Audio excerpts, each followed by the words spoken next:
There's nothing that a big woman can do to keep a man besides providing for him financially.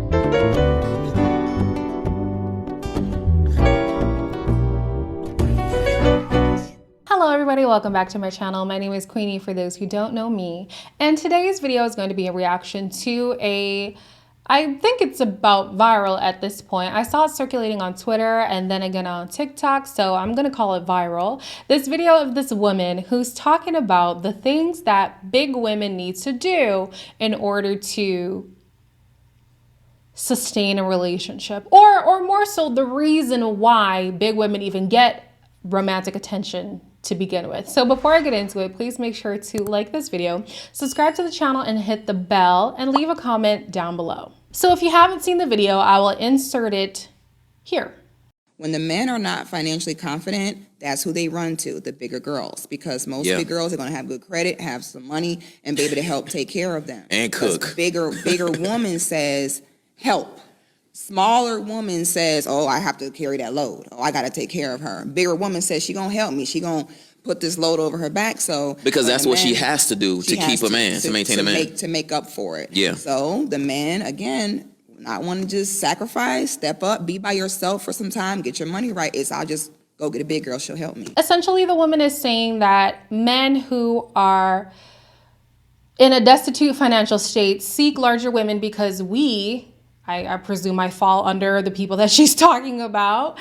We possess the financial security that they do not currently possess. So therefore, we are a safety blanket for them. And then you even have the guy at the end chiming in, basically saying that's what we need to do in order to keep a man. And it was very frustrating because even before getting into this video itself, I feel like living in a big woman's body, a fat woman's body, whatever word you want to use, is such, it's such a daunting experience that honestly nobody would understand unless you are living in this skin. And so you have to deal with the perceptions of people thinking you're unhealthy, people thinking you have low self-esteem, people thinking maybe it's hereditary, all these kind of things for the reason why you are. And there's no possible way that you could ever be content with your life, let alone happy with it, right? So you have that preconceived notion. And before anybody rebuttals, I've experienced this personally where I'll say things like, you know, I'll just comment on my weight because it's a reality of mine. And people will say, but you're beautiful. But you seem so happy. Never did I deny any of those things, but that's just the assumption that people have when you comment on your weight or when your weight is brought into a conversation, right? They want to nullify that by saying, but you are this. And it's like, hold on, two things can be true. I can think I'm beautiful and still recognize that I'm a larger woman. So that is some of the things that we deal with like as bigger women. But then now going into what this video is talking about, I found it very frustrating as a person who is recently diving into the dating scene. I would hope that people are not entertaining me in the hopes that they would have some kind of financial gain in dealing with me, because baby, let me tell you right now, for free, that's not going to happen over here. I mean, the credit ain't in the pits, but it ain't nothing to write home about. Neither is the bank account. So like for people to assume that if she's a bigger woman, she must have cooking abilities, I guess because we're always eating. She must have strong financial literacy. Actually, you can still have financial literacy and not be wealthy. So I don't want to equate the two. She is well off financially. So dealing with her is a investment basically. And the thinner women are women who tend to not want to take on that burden Because the assumption with those thinner women, this is my personal assumption with the way that she phrased things, they are beautiful enough to not have to deal with that. They will find somebody else. They will be desirable to somebody else. So they don't need to take on the financial burden of this man. He can go find a big girl who presumably, has low enough self-esteem that she's going to want to pay her way through this relationship in order to sustain it. This type of rhetoric is honestly so frustrating because it almost like dehumanizes us. There's nothing that a big woman can do to keep a man besides providing for him financially. Our character is not good enough to keep a man. Our beliefs, values, our aesthetic, none of it is good enough to keep a man. It is only our financial provision that can keep a man. And honestly, why are we still having the conversations of what it takes to keep a man? A man who wants to be kept will be kept. Okay, the who's, ooh, sorry. Getting a little fiery here. The people who want to be for the streets will always be for the streets. It doesn't matter if you're thin. It doesn't matter if you're thick. It doesn't matter if you're light skinned, dark skinned, black, white, Asian, Polynesian. It does not matter. It does not matter. Somebody who does not want to be kept will not be kept. Why are the Instagram baddies getting cheated on? Baby, if Beyonce can get cheated on, we all can. So it has nothing to do with this is what a big woman must do in order to keep a man. I feel like people are so afraid to say what their actual perceptions in life are, and they want to rationalize things to sugarcoat their actual beliefs. So let me break it down. I don't know if it's like a self-loathing thing with this lady. I don't know if she had a bad experience with big women. I don't know if her man left her for a big woman. I don't know what the story is. But there's clearly this perception she has of big women that she has a disdain for us, right? And so in order to express that without explicitly saying, I do not like bigger people, how can I bring this group of people down, but rationalizing it in a way that makes sense? And so you get this stupidity like, oh, people only pick big girls because they have money. And a guy who's financially insecure is going to run to that. So big girls don't deserve people who are financially secure? Big girls can only provide financial security in relationships? Like, it's just not making sense. Like, there's no broke big girls. Like, so much of the logic doesn't make sense. So there's no broke big girls, apparently. Big girls with men are only with them because they provide in the relationship.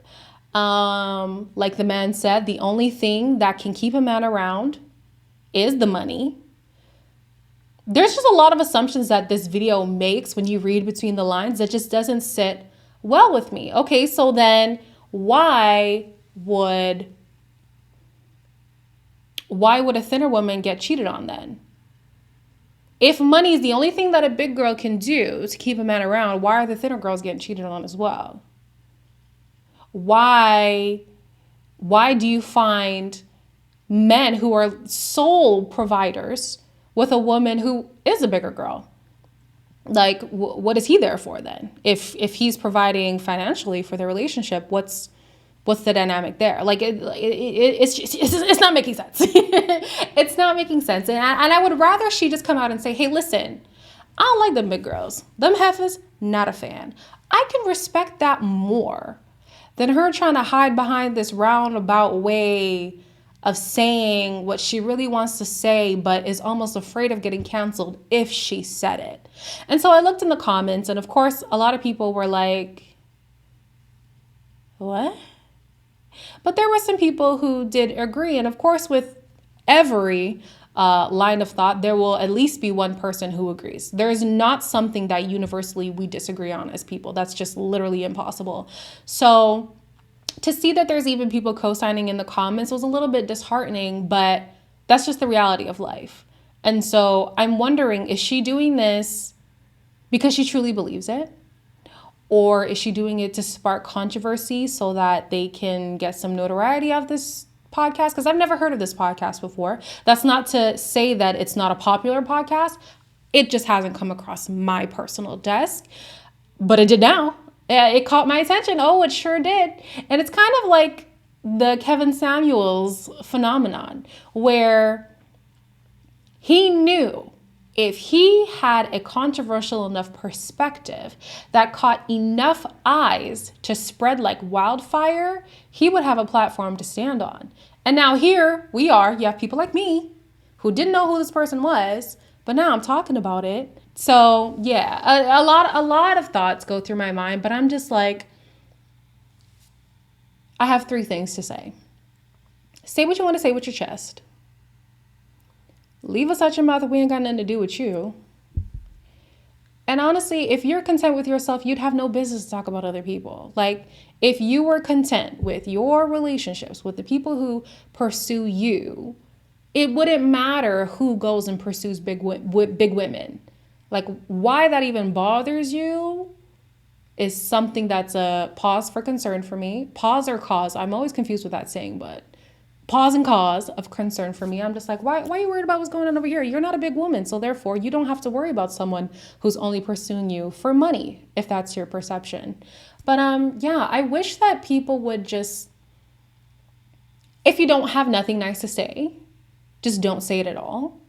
Like, if you genuinely don't like bigger people, if you don't like fat women, fat men, it's a disservice to talk about them. It's not going to change their physicality. It's not going to change the reality that they live in. If there is a dynamic where a woman is paying her way through a relationship, that's her reality. That's not something that you need to be worried about. So how about you leave it alone?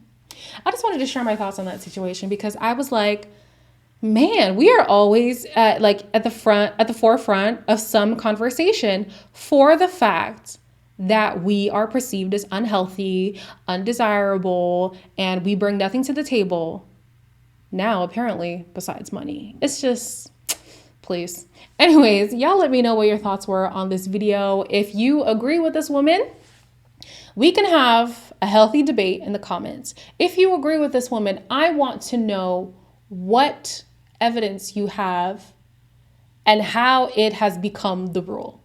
Because I don't want to hear about an isolated situation, because that's not valid enough for me. Like, I want to know why this is the school of thought, and it applies to every relationship where you see a bigger woman and a financially insecure man.